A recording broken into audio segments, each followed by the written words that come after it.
about to listen to the Dr. Daliah Show. Sassy, stimulating medical talk radio. Any medical advice Dr. Daliah Wax gives on her show should not be substituted for an actual visit to your medical provider. And now, here's Dr. Daliah.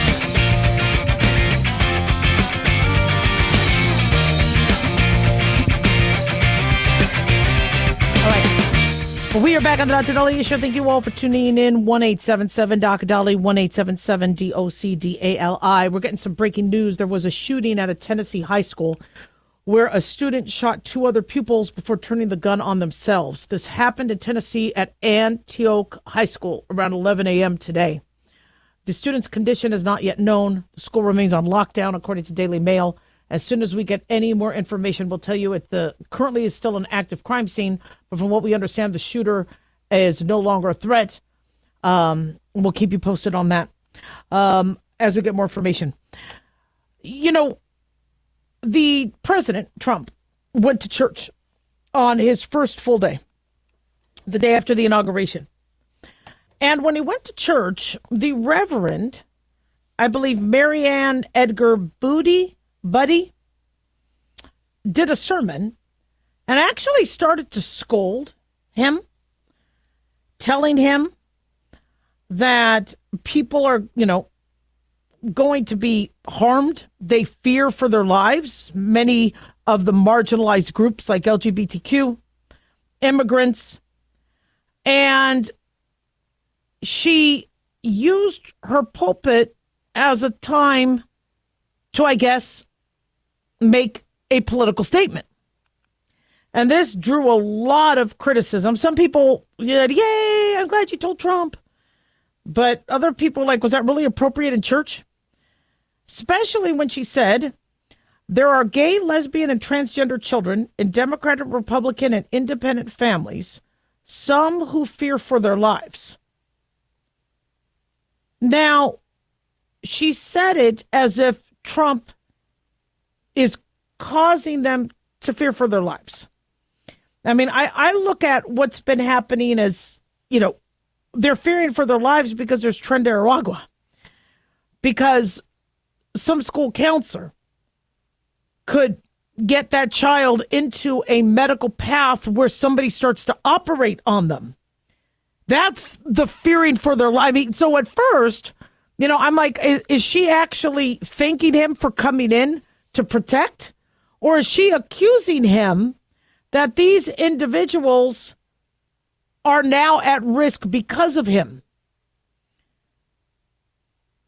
So she said there are gay, lesbian, and transgender children in Democratic, Republican, and independent families, some who fear for their lives. Is she talking about those young girls on sports teams who are getting pummeled by somebody who's transgender?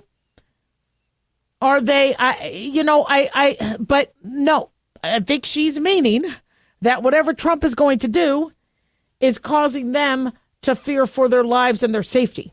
When I recommend that we get proper informed consent by an adult before they consider transgender transitioning, which is something that has to be done by law, and that really can't be done on a child because they don't understand fertility. They don't understand puberty. They don't understand at 8 or 10 years old that they can't give informed consent and that they may regret losing their breasts or having hormone changes or being at higher risk for blood clots or their bone density changing or fertility issues to then not do those procedures on them. That's to save their life. So I'm a little confused. You'd think should be agreeing with most of the country, but probably not. She also, with illegal immigrants, said the people who pick our crops, clean our office buildings, who labor in poultry farms and meat packing plants, who wash the dishes after we eat in restaurants and work the night shifts in hospitals, they might not be citizens or have the proper documentation.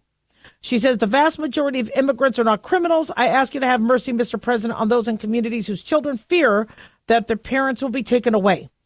Now, when this is a service for the Lord and for prayer, to use that time where you feel like you get a one-on-one with the president was very selfish. In terms of the content of what she's saying, we as Americans have been very well educated on how if we sneak into another country and we try to set up a life there without going through their proper channels, we will be ejected immediately. I don't know of one country where I could sneak in there, start making money, start whatever. I have to go through the proper channels. America is the one country where it appears you don't. And now America's looking like the bad guy. And Biden knew exactly what he was doing, or whoever was running the Biden administration. Let's get them in. So now it looks like a negative trying to kick them out. Well, Trump doesn't have to care about the optics. He's now a second-term president. But he is not going to. Everybody says the abuela's his grandmother. They're going to be kicking out the grandmothers. Nobody is going to be rounding up grandma who's at a farmer's market or at a store and kicking her out. But the conversations are coming up as it pertains to dialysis, as it pertains to hospitals, and these are not easy conversations. When we are hearing that dialysis centers are full, that hospitals are full, and when American citizens or Americans on visas or legal migrants cannot access health care because illegal immigrants got to the front of the line, the conversation does start to get a little sticky. And then somebody has to make the hard decision saying, look, we don't have an infrastructure to give you free medical care when we can't even give our legal Americans free medical care. When somebody brings up the argument, how come our veterans, we have so many veterans who are homeless, who are struggling financially, who are waiting months for a medical visit, who served our country, are behind the line of illegal immigrants who were able to get to the border. So, it's not an easy conversation. What the Reverend did was wrong. If she wanted a one-on-one with the president, she could have done it a different way, not during church service. But she took advantage of a situation. But, we really need to rethink what we're doing to protect transgender children and people in the community. 1-877-Daliah.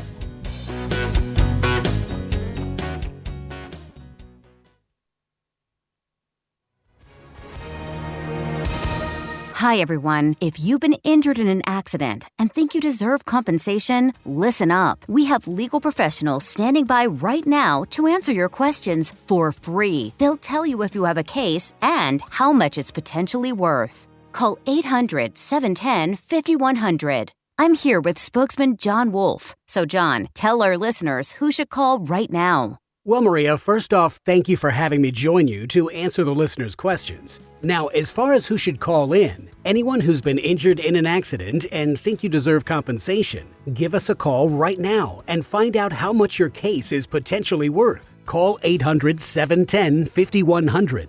Thanks, John. You heard it, folks. If you think you deserve compensation, call now to find out how much you qualify for. 800-710-5100.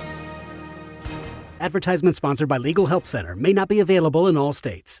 At Hotshot Secret, we share the science behind common diesel problems and their solutions. For example, Hotshot Secret Stiction Eliminator. Stiction, that sticky friction, undermines the performance of diesel engines. Third-party ASTM testing verifies that Stiction Eliminator removes 2 times as much stiction than any alternative on the retail shelf. Stiction Eliminator is formulated to be left in the engine oil. It works as you drive. Available at truck stops, Tractor Supply, O'Reilly's Auto Parts, and online at HotShotSecret.com. Hotshot Secret.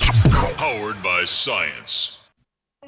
In a study, it was found that 33% of 44 herbal supplements had no trace of the advertised herb.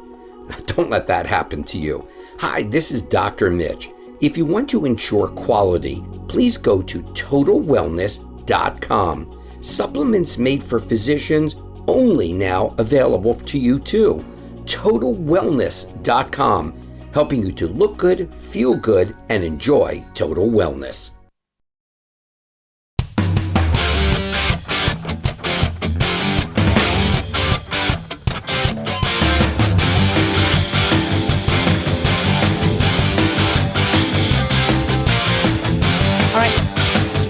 We're back on the Dr. Daliah Show. Thank you all for tuning in. 1-877-DOC-DALI, 1-877-DOC-DALI. Big thanks to Talk Media Network for making the show happen. Big thanks to Daniel, our producer. And big thanks to y'all for tuning in. We really do appreciate it. Don't forget to follow us on X or Twitter at Dr. Daliah, Facebook, The Dr. Daliah Show, and on YouTube, click like and subscribe.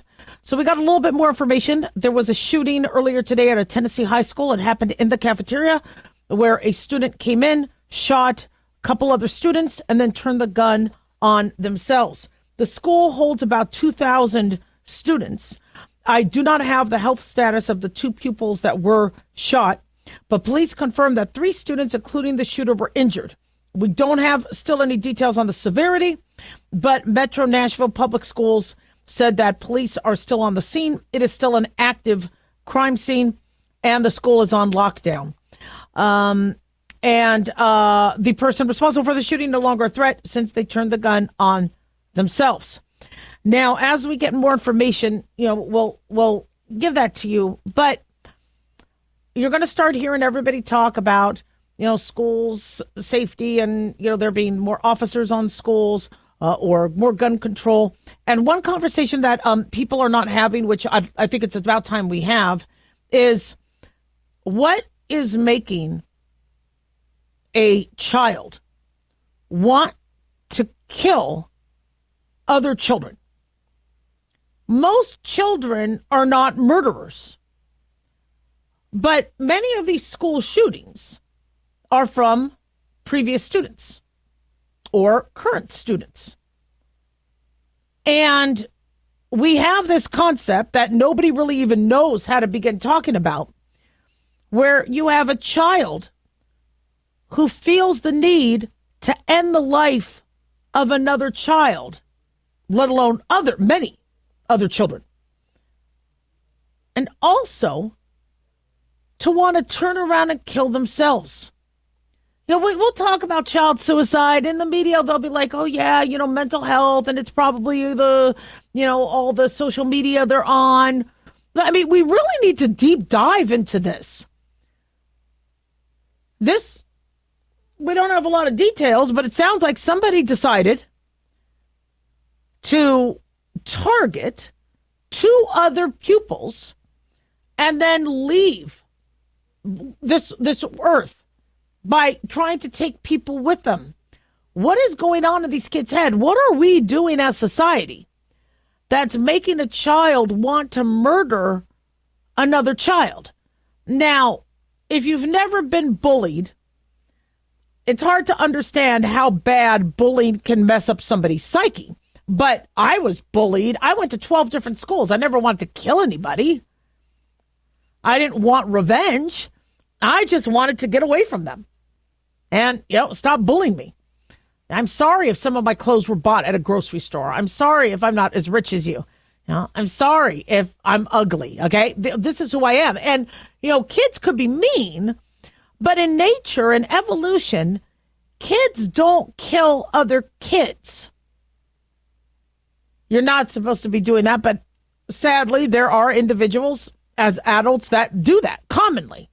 But we're talking about children. So what is driving a child to want to end the life of another child?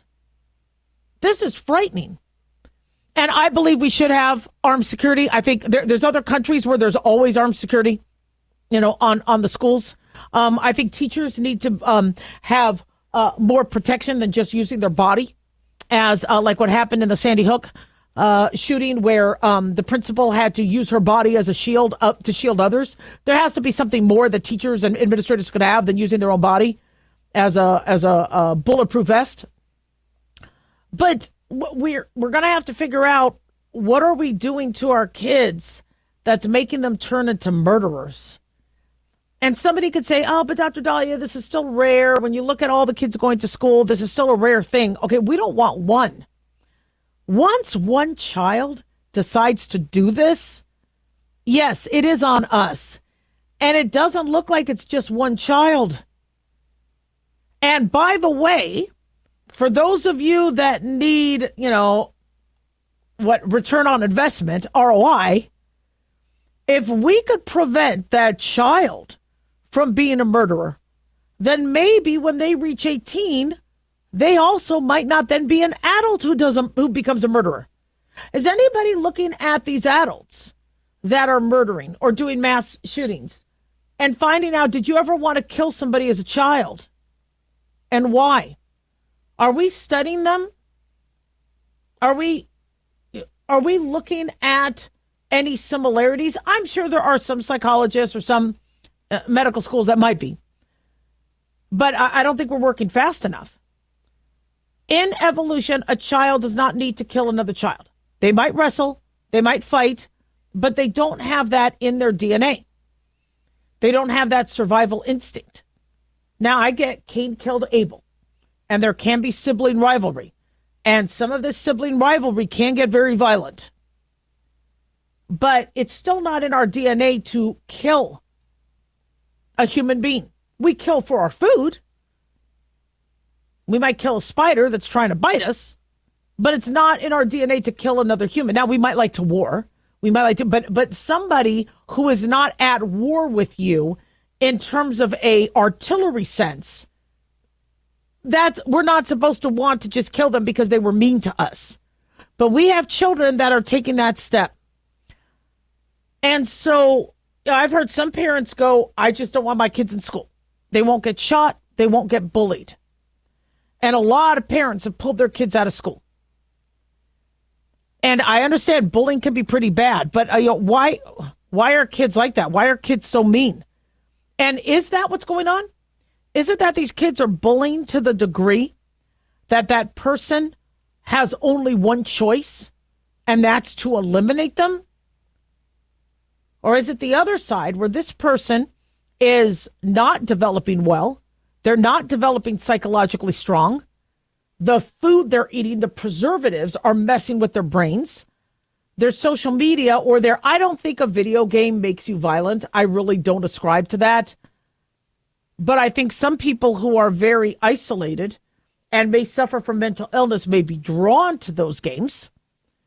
But if you play Pac-Man, you're not going to want to eat another monster. It's not going to make you do that. Okay. If you play Galaga, you're not going to want to go out into space and shoot down other spaceships or aliens.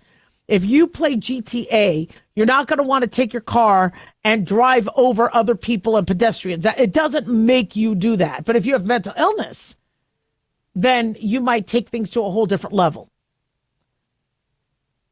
And so somebody needs to figure out fast what's going on, because when a parent is sending their child to a 2,000 student school, and we are seeing more and more that there are kids with homicidal tendencies, then now our children are starting to become at higher risk. I mean, we take risk going out onto the streets if there's murderers out there.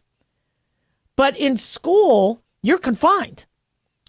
It's harder to escape. And really, these kids eating in a cafeteria are now, gunned down.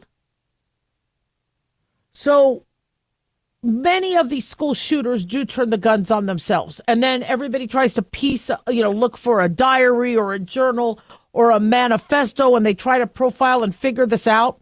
Maybe we need to do psychological checkups and let kids talk, in a very, to their medical provider or to somebody who we don't think is going to turn around and try to hurt them. But, and go, look, what are you thinking? Do you sometimes get mad to the point where, are you bullied? Yes.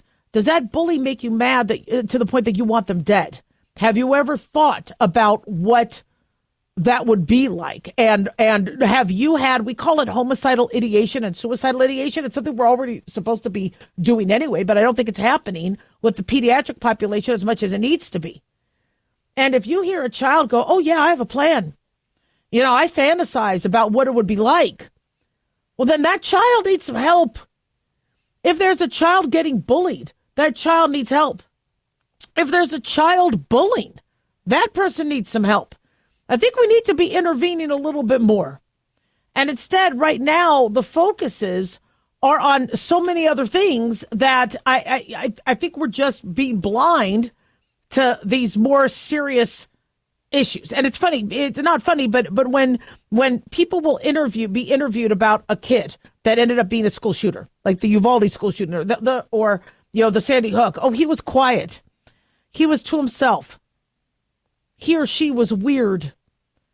And then, did anybody pick up on that?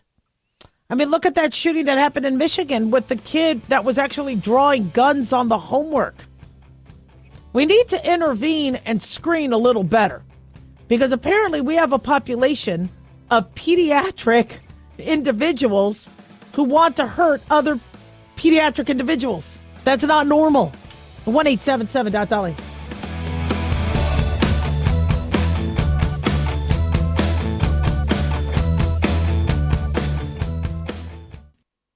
Let's see, if something costs less, but people are happier with it, that sounds like something to look into, and that's MediShare. Maybe you've heard switching to MediShare to pay for healthcare can save the typical family $500 a month, and that's huge, but it's also true that people are way more satisfied after making the switch, too. The customer satisfaction rate for MediShare is double that of the typical health insurance plan.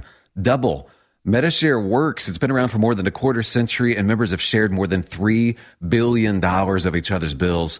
People love having telehealth and a huge nationwide PPO network. So, yeah, you can save a ton and like it better. Imagine being happy with how you're taking care of your health care. So if you're self-employed or part of the gig economy, or you just want a plan you're happy with, you can call right now and get a price within 2 minutes. A very, very smart use of 2 minutes. Here's the number you need. 855-SHARE-40. That's 855-SHARE-40. 855-SHARE-40.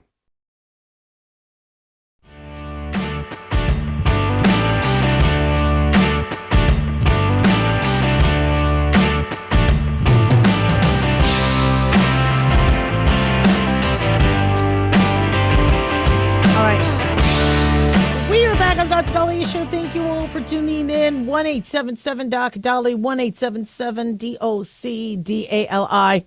So we watched the Jimmy Carter funeral. May he rest in peace. We watched the inauguration, and you saw former presidents sit together and their wives.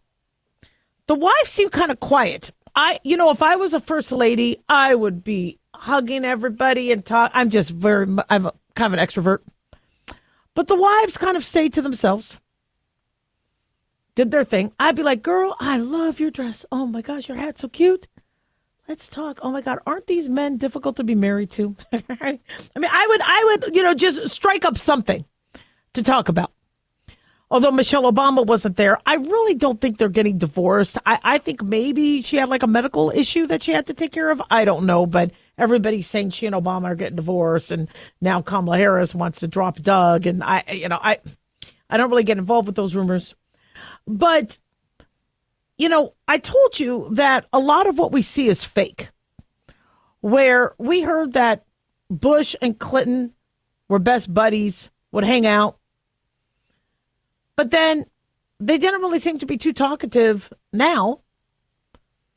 In fact, they said that when Barack Obama came to the inauguration and he said something funny to George Bush, a lip reader said he had joked, how do we stop this? I mean, George Bush was Republican. He was definitely no friend of Trump. But, and you kind of look at everybody going, okay, wait a second. Do you all act like, your jokes are funny and you all are happy to, Barack Obama and Donald Trump looked like they were kind of talking and smiling at the funeral and joking around about, having a nice, friendly conversation. So what is it? Are all these politicians friends, or do they hate each other, or do they know how to be fake? Politicians have this stereotype of being fake. Well, a very beautiful tradition that was started by Ronald Reagan is the farewell letter, where each president will leave a letter to the incoming president. Kind of nice. Trump left one for Biden, and Biden just left one for Trump. Most of the letters get released, but I don't think Biden released the Trump letter, but he did say it was a beautiful letter. And they leave it, I guess, in the Resolute desk. And Trump saw the letter. He showed reporters and said he'd look at it first, which I think is appropriate because, again, what if Biden didn't write it? What if it wasn't in his handwriting? What if it was, something, read it, make sure it's coherent, and then share it. So apparently he did share it. Fox News says the letter just said, and these letters are not very long. As I take leave of this sacred office, I wish you and your family all the best in the next 4 years. The American people and the people around the world look to this house for a steadiness in the inevitable storms of history. And my prayer is that in the coming years will be a time of prosperity, peace, and grace for our nation. May God bless you and guide you as he has blessed and guided our beloved country since our founding. That's a beautiful letter. Oh, whether Biden actually wrote that or not, but that's very beautiful. Now, it was signed by him, and it was dated January 20th. I'm looking at handwritten letters from George Bush, Bill Clinton, and so it's, most of them are handwritten. I don't know if Biden's was actually handwritten. I would be very fascinated by that. Interestingly, I remember when I was little, they were showing the Ronald Reagan signatures, how in his first day in office, you could see his name clearly. And by the end of his office, it was a scribble. And they were trying to say that was signs of dementia or Alzheimer's.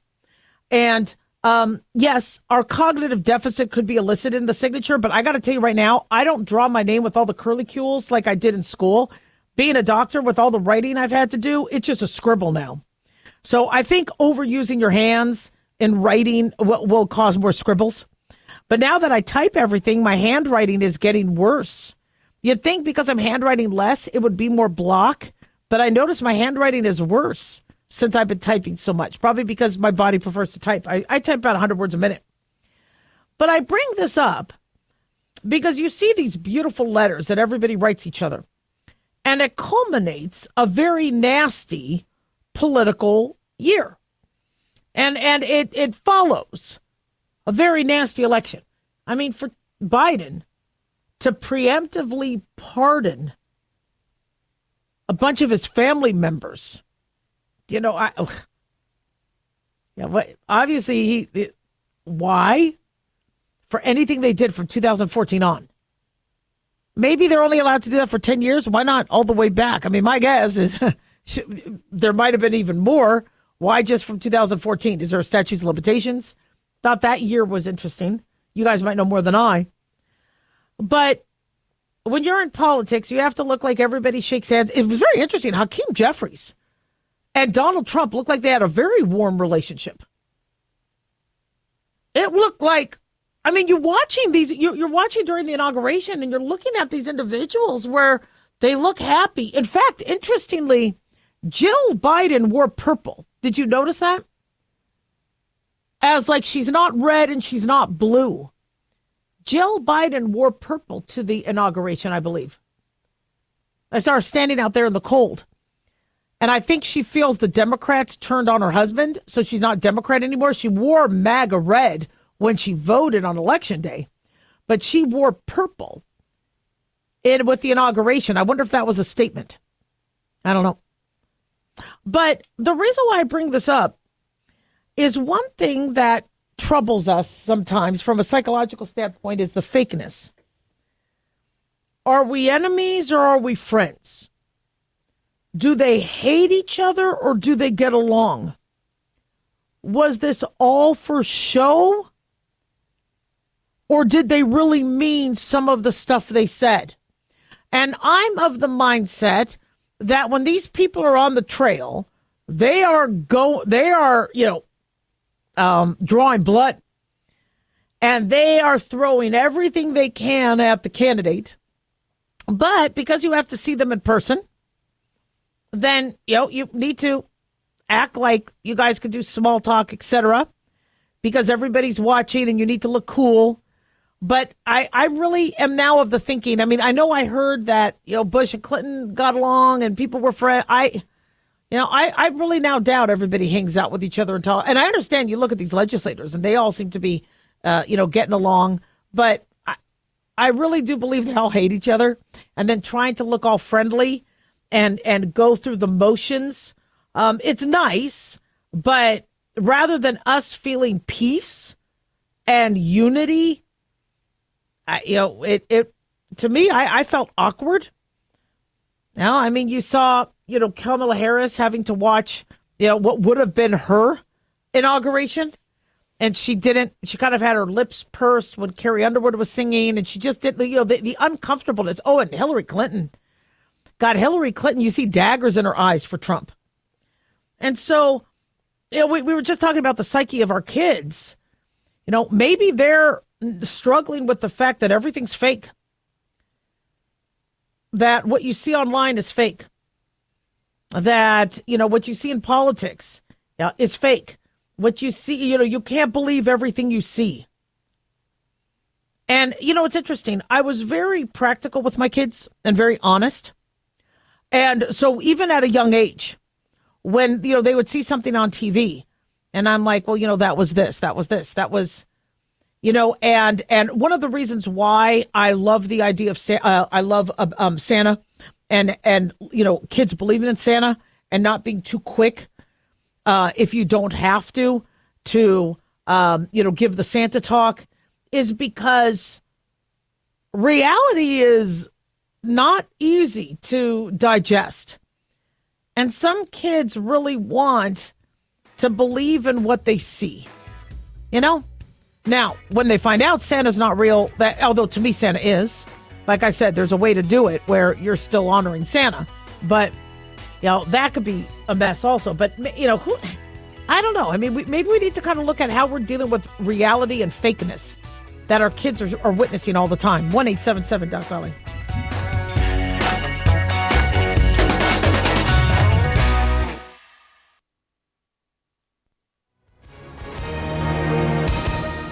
Hi, everyone. If you've been injured in an accident and think you deserve compensation, listen up. We have legal professionals standing by right now. They'll tell you if you have a case and how much it's potentially worth. Call 800-910-7500. That's 800-910-7500. Call now to find out how much your case could be worth. Advertisement sponsored by Legal Help Center. May not be available in all states. At Hot Shot Secret, we share the science behind common diesel problems. For example, Diesel fuel cetane levels. the cetane rating in diesel fuel is 42 to 45. Most diesel engines operate more efficiently with a cetane rating of 48 to 50. One treatment of Hot Shot Secret Diesel Extreme will raise your cetane 7 points, increase fuel economy, and improve cold starts. Hot Shot Secret Diesel Extreme is available nationwide at truck stops, fine farm and auto stores, and online at hotshotsecret.com. Hot Shot Secret, powered by science. Self-reliance. It's not a phrase we hear much in our culture these days. It might conjure up images of pioneers, the West, rifles, strapping men, and strong women. But what does it mean for us in today's world? The New American Magazine has just released its latest collector's edition, Self-Reliance, Foundation of Freedom. In it, the New American authors outline the necessity of self-reliance for a free people, tips for self-reliant living, and the importance of not giving up hope. This unique edition includes articles on the self-sufficiency of the founders, preparing for a worst-case scenario, firearms, financial self-reliance, the importance of community, and many other topics by expert writers. Now, for a limited time, the New American is offering a bundle of 3 collector's editions: Self-Reliance, The Great Reset, and Trump World for just $19.95. Available at shopjbs.org. Visit shopjbs.org today.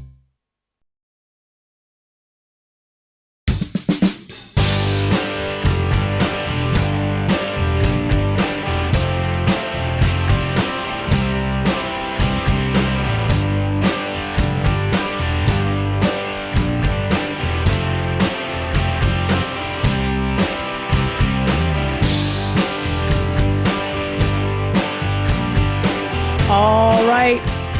We're back on the Dr. Daliah Show. Thank you all for tuning in. 1-877-DOC-DALI, 1-877-DOC-DALI. So this was an interesting email that I got from a listener. And she asked for advice on how to talk to a medical facility that is, quote unquote, shaking her down before she gets seen. So I'm sure many of you all are aware how medical debt is crushing a lot of Americans. For you to get your diabetes and your high blood pressure and your cardiac catheterizations and your MRIs and your brain scans and your EEGs and your nerve conduction studies and your cancer treatments to be covered by an insurance policy you're paying $1,000 a month to, It is, there's a lot of, shall we say, instability of the finances, instability of the payments being made. And right now, everybody's just asking everybody else to pay. And it comes down to the patient. If the patient had MRIs and cancer therapy or whatever insurance didn't cover and didn't get written off, the balance goes to the patient. Well, if you don't have that kind of money because you're sick or you're dealing with issues and you can't work or you're not making that on unemployment or whatever, the money keeps rising and you end up amassing a lot of debt. So the popular thing now is trying to erase medical debt. Biden had brought that up. I think Vermont lawmakers are looking into that. It might cost their state a lot of money, but to just wipe out and erase medical debt. Well, these hospitals and medical centers are seeing the writing on the walls.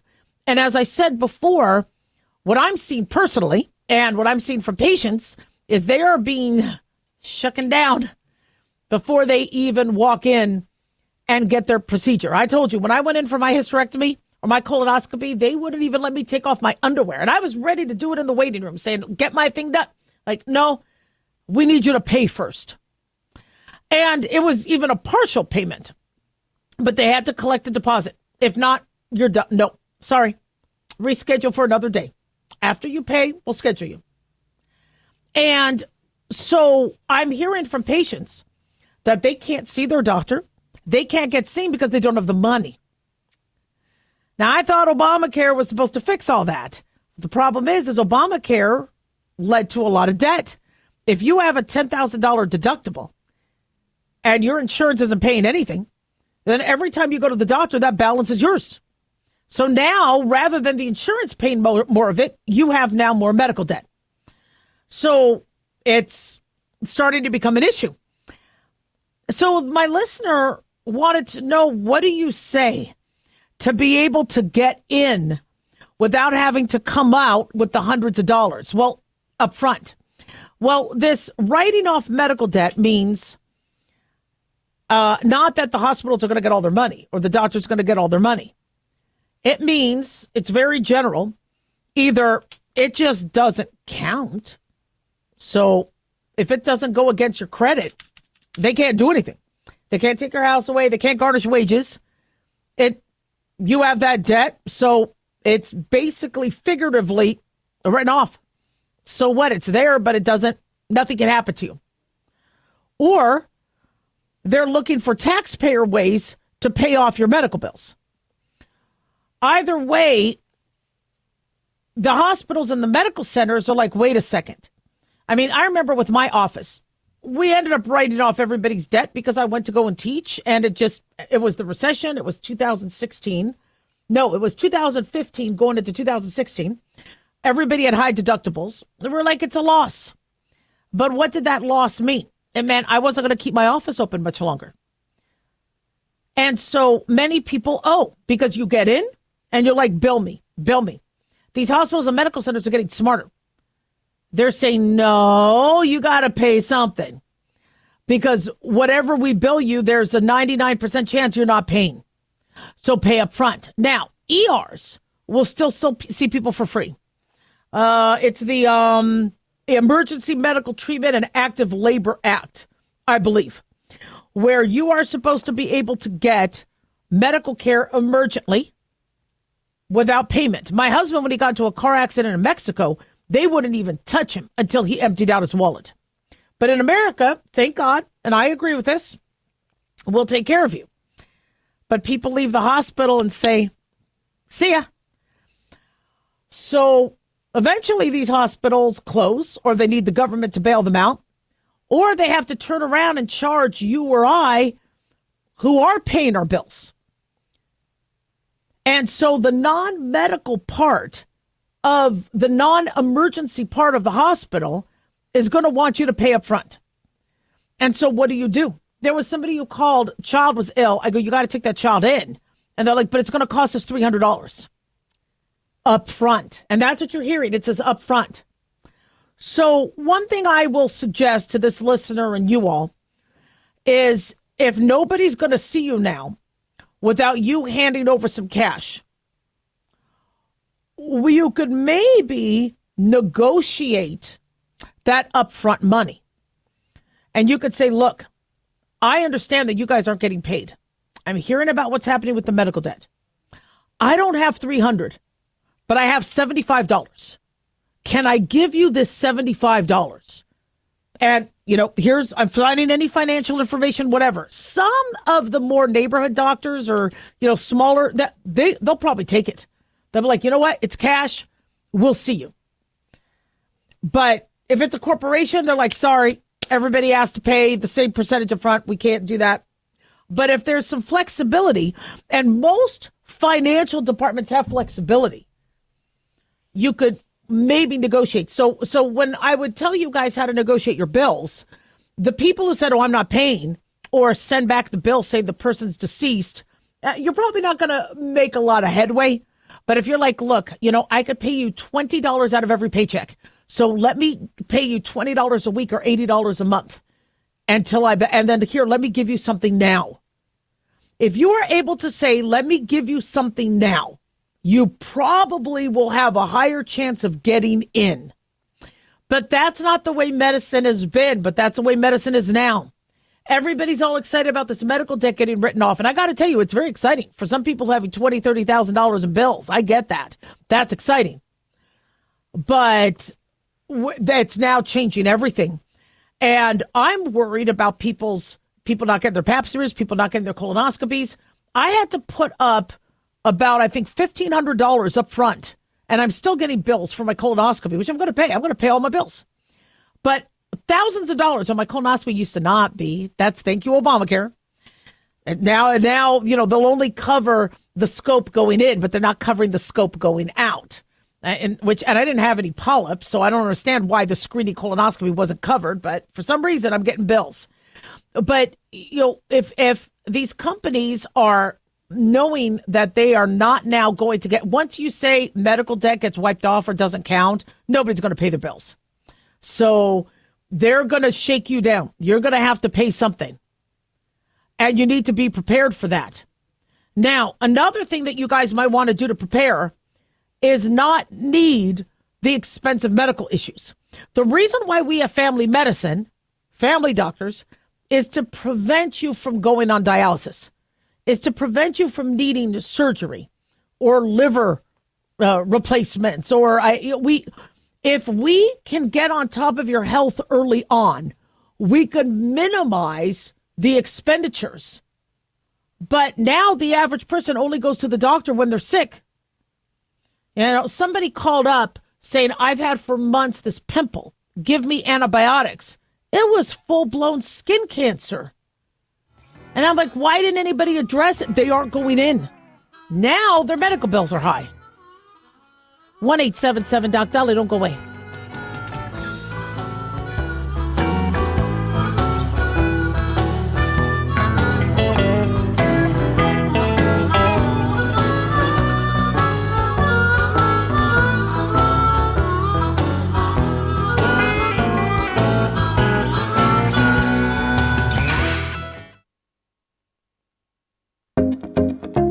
Did you know that healthy arteries make a gas? Yes, actually 3 known gases. Hi, I'm Dr. Mitch, and nitric oxide is a gas that's readily made all day long to keep our arteries open by relaxing the blood vessel walls. By doing this, our circulation is increased, bringing blood, oxygen, and nutrients to every part of your body. Both age and poor diet can lead to a loss of this precious gas, and in turn, blood pressure can go up, energy can go down, and you can get tingling in your hands and feet. Well, our product, Ultimate Nitric Oxide, can easily help fix this lack of nitric oxide. Go to TotalWellness.com. That's TotalWellness.com, where we are helping you to look good, feel good, and enjoy total wellness.